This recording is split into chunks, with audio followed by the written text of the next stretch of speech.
दोस्तों, target with PS Parihar channel में आपका स्वागत है। आइए शुरू करते हैं और देख लेते हैं कि दैनिक रोजगार समाचार भाग 2 के इस वीडियो में विद्यार्थी जीवन से संबंधित कौन कौन सी सूचनाएं हैं।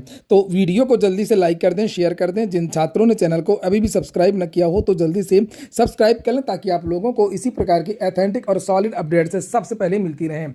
चलिए शुरू करते हैं। बात कर लेते हैं सबसे पहले ओ लेवल के समकक्ष कोर्स की।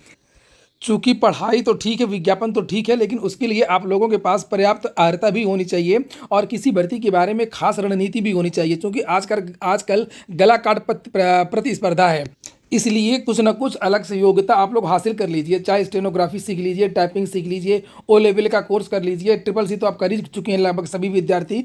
और यहाँ पर एक कोर्स के बारे में मैं आपको बता दूँ कि जैसे अब ओ लेवल के समकक्ष ज़्यादातर भर्तियों में, वैसे 100% तो नहीं लेकिन 99% जो भर्तियां उत्तर प्रदेश की प्रतिशत, उसमें अब ओ लेवल का समकक्ष मांगा जाने लगा है पिछले लगभग 4-5 सालों से, जब से 2022 में उत्तर प्रदेश में एक जियो जारी हुआ था। तो अभी मैं वो दिखा भी दूंगा वो जियो। यहाँ पर एक ओ लेवल के जो समकक्ष नाइडलेट का जो ओ लेवल होता है डोइक का, उसके समकक्ष एक कोर्स होता है diploma in information technology DIT। UP Desco इसको करवाता है। यूपी डेस्को उत्तर प्रदेश सरकार की एक संस्था है। यहाँ पर लिखा ये भी 1 साल का कोर्स है। और ये कोर्स किन किन भर्तियों में मान्य है यहाँ पर आप लोग देख सकते हैं। जैसे उत्तर प्रदेश लोक सेवा आयोग से जो भर्ती आने वाली है ARO की, पुलिस कंप्यूटर ऑपरेटर भर्ती 2023-25 में भी यही कोर्स मांगा गया था ओ लेवल के समकक्ष। उत्तर प्रदेश पुलिस गोपनीय ASI लिपिक वाली जो वैकेंसी अभी आई है और पहले भी, और सहायक सांख्यिकी अधिकारी में भी DIT कोर्स मान्य है। और जो कोऑपरेटिव विभाग की भर्ती जो इस समय चल रही है 2085 पदों पर मैनेजर वगैरह की जो पोस्ट है जिसमें ओ लेवल मांगा गया है, या ओ लेवल के समकक्ष मांगा गया, उसमें भी आप लोग इस कोर्स को लगा सकते हैं। वहीं पर जो भर्तियां आनी है, कंप्यूटर ऑपरेटर भर्ती आनी है यूपी SSC से, विधानसभा सचिवालय की भर्ती आनी है और गोपनीय लेखा समिति लिपिक की भर्ती आनी है। इसके साथ में कंप्यूटर सहायक की वैकेंसी भी आनी है। इन सभी भर्तियों में भी इसी तरीके का कोर्स मांगा जाएगा। तो आप लोग इस कोर्स को भी कर सकते हैं। इसमें एडमिशन चल रहा है। ये संस्था है निष्ठा इंस्टीट्यूट ऑफ मैनेजमेंट, जिसके बारे में मैंने पहले बताया था, अधिकृत प्रशिक्षण परीक्षा केंद्र। इनका एक नंबर है, आप लोग इनसे कांटेक्ट कर लीजिए 6393300364। एक और नंबर है इनका 7752853025। इस नंबर पर आप लोग कांटेक्ट कर सकते हैं और अधिक जानकारी आपको मिल जाएगी। कहीं भी किसी भी तरीके का कोई लफड़ा नहीं है, क्योंकि आपका जो रिजल्ट है वो वेरीफाइड होकर के आएगा। डिजी लॉकर से आपकी मार्कशीट नोटिफिकेशन आया था पुलिस विभाग का, जिसे आप लोग देख सकते हैं 20 दिसंबर 2025 को। और ये भर्ती थी ASI लिपिक लेखा वाली गोपनीय। और इसमें यहाँ पर साफ साफ शैक्षिक अर्हता देख सकते हैं आप लोग। ये नीचे लिखा हुआ है भारत सरकार के राष्ट्रीय इलेक्ट्रॉनिक सूचना प्रौद्योगिकी संस्थान नाइलिट पूर्व में डोइक कंप्यूटर में ओ लेवल की परीक्षा उत्तीर्ण करना और सरकार द्वारा उसके समकक्ष कोई मान्यता प्राप्त, ये देखिए ये लिखा हुआ मान्यता प्राप्त। और जब समकक्ष मांगा गया तो उसके नीचे ये परिशिष्ट भी आपने देखा होगा, देवेश चतुर्वेदी वाला 2022 वाला, जिसमें साफ साफ ये देखिए नीचे ये देखिए लिखा है यूपी डेस्को से उत्तीर्ण 1 वर्ष का DIT diploma in information technology. तो काय को ओ लेवल में इतनी मशक्कत करेंगे, फेल अलग हो जाते हैं विद्यार्थी बार बार। तो कर सकते हैं। अगली जो सूचना है, अब हम लोग बात करेंगे यूपी SSC की। यूपी SSC के जो सचिव थे अवनीश सक्सेना जी, उनका ट्रांसफर हो गया है और नए सचिव की नियुक्ति भी हो गई है। अब देखते हैं भर्ती प्रक्रिया में क्या बदलाव होता है। जब तक अवनीश सक्सेना थे, भर्ती प्रक्रिया में तेजी देखने को मिली। हम लोगों ने देखा कि लगातार भर्तियों के विज्ञापन जारी हो रहे थे। परीक्षाओं का दौर शुरू हो चुका था, एक परीक्षा कल ही हुई है। ये IAS की जो लिस्ट है वो जारी हो चुकी है, ये देखिए आप। और यहाँ पर इसमें साफ साफ लिखा हुआ है कि उत्तर प्रदेश अधीनस्थ सेवा चयन आयोग के सचिव अवनीश सक्सेना को विशेष सचिव नियुक्त कार्मिक विभाग की जिम्मेदारी दे दी गई है, ये देखिए। और आयुष विभाग के विशेष सचिव हरिकेश चौरसिया उत्तर प्रदेश राज्य अधीनस्थ सेवा चयन आयोग के सचिव बनाए गए हैं। तो अब जो नए आपके सचिव जी हैं वो हैं हरिकेश चौरसिया। ये इनकी तस्वीर है। वैसे अब इनको तो हम लोग देखेंगे, लेकिन जिनको हमने देखा तो पहले उनके बारे में चर्चा कर लेते हैं कि अवनीश सक्सेना जी का जो कार्यकाल था वो बेहतरीन कार्यकाल में से एक था। और बैकलॉग, सबसे बड़ी बात यह कि उन्होंने काफ़ी जो बैकलॉग था उनको उन्होंने समाप्त किया।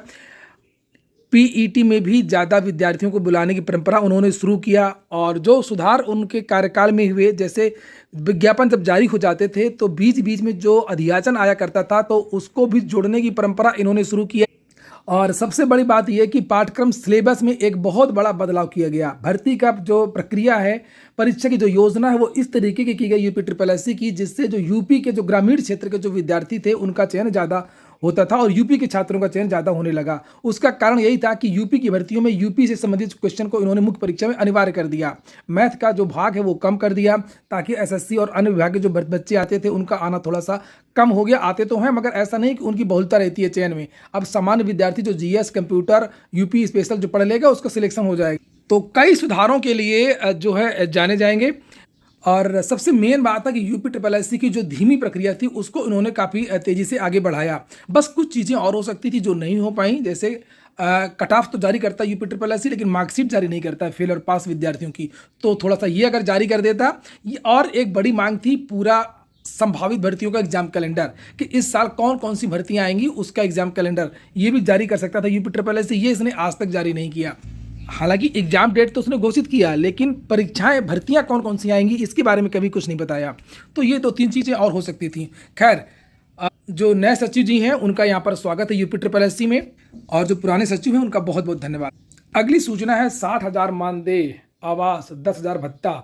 आज कैबिनेट की एक बड़ी बैठक है और हो सकता है कि सीएम फेलो भर्ती एक योजना है जिसमें सभी जिलों में नियुक्त किया जाएगा। तो इसको लेकर के आज के समाचार पत्रों में जानकारी दी गई है कि नई तबादला नीति को आज मंजूरी दे सकती है कैबिनेट। 31 तक होंगे स्थानांतरण।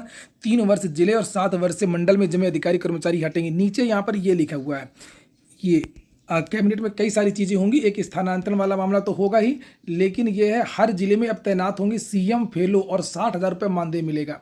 प्रदेश सरकार अब प्रत्येक जिले में, ये देखिए, प्रत्येक जिले में सीएम फेलो नियुक्त करेगी। ये जिला स्तर पर विकास कार्यों, डाटा विश्लेषण और नीतियों के क्रियान्वयन की निगरानी में सहयोग करेंगे।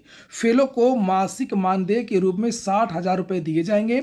इसमें 10,000 रुपये मासिक आवास भत्ता शामिल है।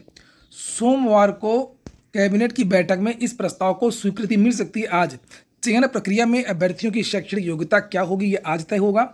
सामान्य ज्ञान, अर्थशास्त्र और सांख्यिकी तकनीकी कौशल का मूल्यांकन किया जाएगा। साथ ही तार्किक क्षमता, निर्णय क्षमता और समस्या समाधान कौशल को भी अहम आधार बनाया जाएगा। इस कार्यक्रम के तहत चयनित युवाओं को प्रशिक्षण भी दिया जाएगा, ट्रेनिंग भी होगी और उन्हें जिला प्रशासन के साथ में मिलकर के काम करने का अवसर मिलेगा।